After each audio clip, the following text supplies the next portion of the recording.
LG 35WN75C. Kalau lu mau punya monitor USB-C dengan resolusi WQHD. LG 35WN75C kalau lu mau punya ultra wide dengan resolusi WQHD dan USB-C, ini ada monitor yang paling murah.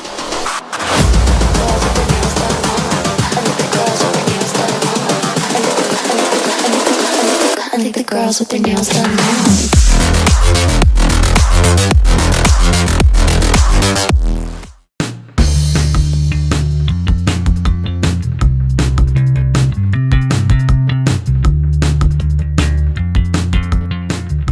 Selamat datang GTA di channel paling canggih di 2020. Gua rasa monitor ini lebih worth it dibandingin WN80C kemarin yang kita review daripada Curve IPS yang kelihatannya costnya itu lebih mahal dibandingin IPS flat. Gua rasa sekalian aja VA yang Curve dan biaya Curve IPS itu ditaruh di bagian lain supaya spek yang lainnya itu bisa lebih tinggi. Langsung aja kita masuk ke monitornya.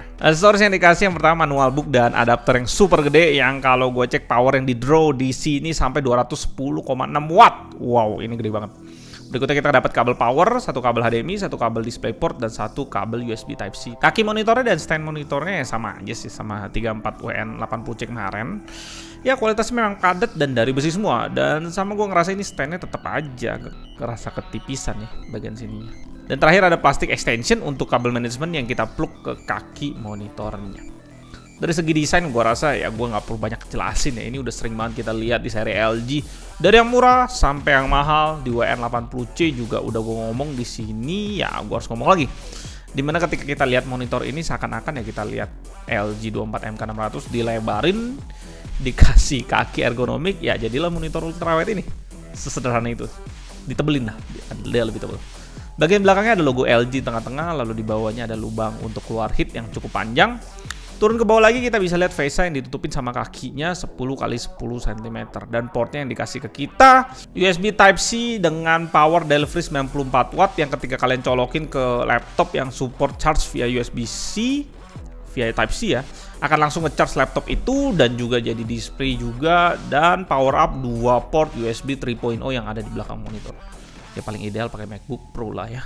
Berikutnya kita dikasih satu port DisplayPort 1.4, 2 port HDMI yang cuma bisa support resolusi di monitor ini sampai 85 Hz.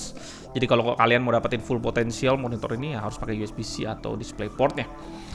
Port audio out dan juga terakhir port power tentunya. Sayangnya port di monitor ini colokannya ngadep ke belakang. Jadi kalau kalian mau pakai bracket yang kemungkinan akan jadi pilihan terbaik untuk monitor ultrawide ini, kalian harus beli kabel tipe L supaya bisa push monitor ini mentok tembok.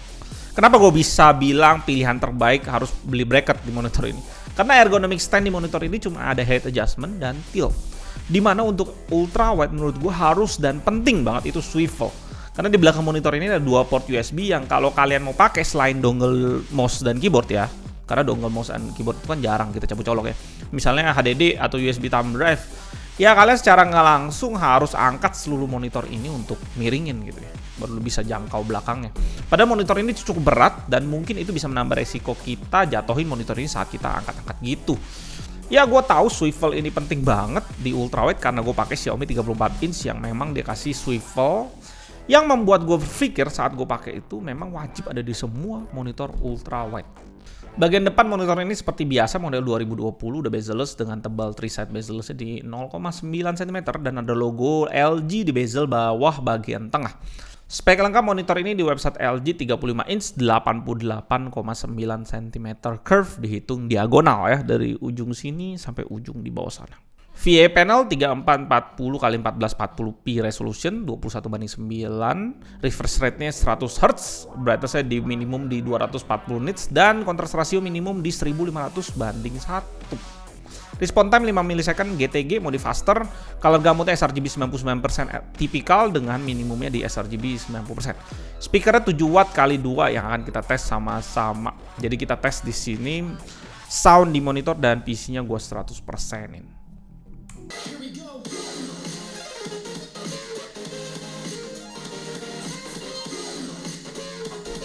Ya kualitasnya menurut gue sesuai dengan harganya, udah menggelegar sekali. Masih jelas juga pada saat high tone, bassnya mantap, dan memang salah satu speaker yang terbaik di kelas ya. Tapi tetap sih di kelas harga segini speaker terbaik tetap dipegang BenQ EX2780Q. Ya itu monitor gaming ya, kalian bisa cek videonya di atas sini ya. Panel bitdepth-nya nggak dikasih tahu sama LG ini berapa, tapi kalau gue lihat dari settingan Nvidia ditulis 10 bit. Gue nggak tahu ini murni 10 bits atau 8 bits plus FRC. Pastinya sih ya di antara itu dua aja lah.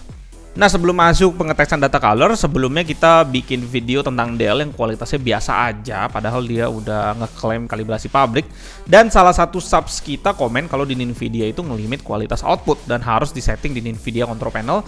Dan ternyata gua tes memang ada perubahan yang luar biasa dari kualitas panel kalau udah dirubah ya ke not limited gitu ya, full gitu. Dan memang pas gue cari tahu Nvidia ada masalah secara defaultnya di drivernya itu. Nggak jelas sih kenapa begitu. Ini sih harus disetting sedikit, apalagi kalau kalian pakai HDMI di VGA Nvidia. Nanti kita bikin video khususnya tersendiri ya. Jadi karena ada faktor itu, kayaknya beberapa monitor yang kita tes pakai HDMI memang harus dites ulang untuk data colornya supaya lebih valid datanya. Terutama ya Dell kemarin lah yang kita bilang hasilnya agak-agak lah ya untuk monitor secara default di kalibrasi pabrik gitu ya. Setelah disetting baru kita tes data color biar kelihatan kualitas panel ini bisa nge-push sesungguhnya tuh di mana. Color gamutnya kita dapetin 100% sRGB, 82% Adobe RGB, 86% DCI-P3, 79% NTSC. Dengan brightness di 100% kita dapetin 269,4 nits dan kontras di 1560/1. Di sini sih gua agak bingung dengan kontras rasio segini ya. Karena biasanya panel VA di monitor lain bisa sentuh di angka 3000/1 lah atau mendekati hal itu.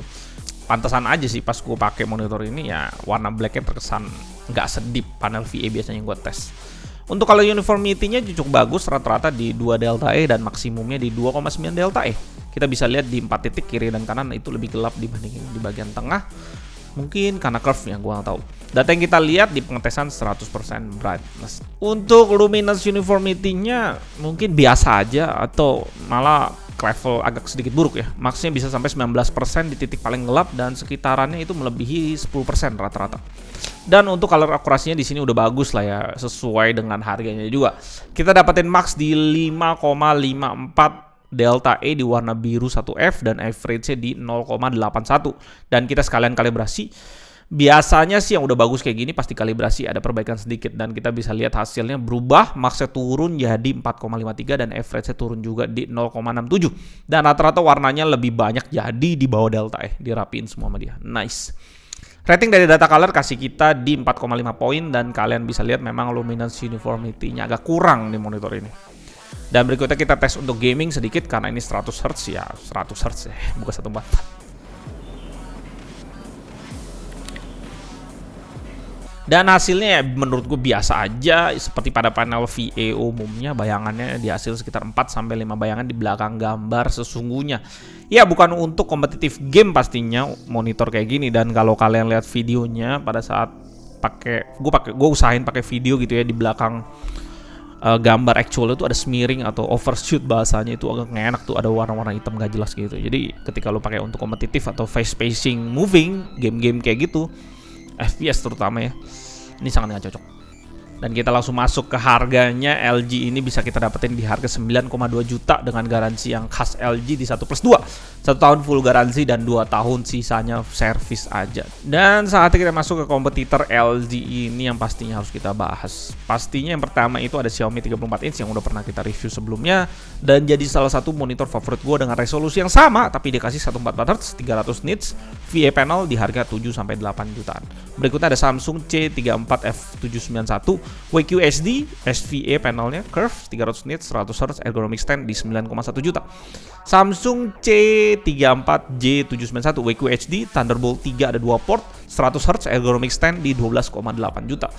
Berikutnya ada Samsung C34HG90 WQHD 100 Hz USB-C ergonomic stand di 12,5 juta. Berikutnya Dell U3419W WQHD juga curve IPS USB-C 90W plus speaker dan garansi 3 tahun full di 13 juta. Dari data itu kita bisa bilang LG ini adalah salah satu yang termurah. Bukan salah satu, dia yang termurah untuk ultrawide WQHD 100 Hz dan USB-C. Ya, itu. Ya di sini kembali lagi gue mesti mention Xiaomi 34 inch yang nggak resmi masuk ke Indonesia. Jadi kita nggak tahu harga fix di Indonesianya berapa. Tapi kemarin gue lihat ada yang bahkan jual di 6,7 jutaan. Kembali lagi gue harus bilang ini, apakah garansi dan USB-C penting buat lu? Kalau penting ya lu bisa ambil LG, ini cocok menemani MacBook Pro lu ya. Sebaliknya apa lu mau dapetin segalanya dengan korbanin garansi dan USB-C nggak perlu-perlu amat, ya ambillah Xiaomi 34 inch, memang itu yang paling worth it sih saat ini. Sampai saat video ini dibuat di sekitaran bulan Oktober, memang LG memegang kendali penuh dan paling berani main di ultrawide. Bisa dibilang dia nggak ada lawannya sama sekali. Bahkan di 25 inch dan 29 inch ultrawide cuma dia aja yang main. Jadi lu nggak bisa lihat pembanding ya, dia paling murah karena dia nggak ada pembandingnya. Sedangkan 34 inch brand yang bermain bisa dihitung jari, yang resmi ya. Jadi seakan-akan memang nggak ada saingan dan secara nggak langsung dia bisa jual di harga berapa aja. Tinggal murahin dari yang lebih mahal ya, saingannya lebih mahal berapa, gue murahin aja. Tapi kembali lagi karena kita tahu di luar sana ada Xiaomi dan AOC dengan harga yang gila-gilaan jualannya, dengan kasih spek yang luar biasa. Dan kalau itu sampai resmi di tahun 2021, gua rasa LG harus siap-siap segera untuk memperbaiki gaya jualan ultrawide-nya. Tapi sampai itu belum terjadi ya, dia bisa bebas jualannya. Itu review kita untuk 35 WN75C. Gue Aldo dari GT Eddy. Sampai jumpa di video berikutnya dan tetap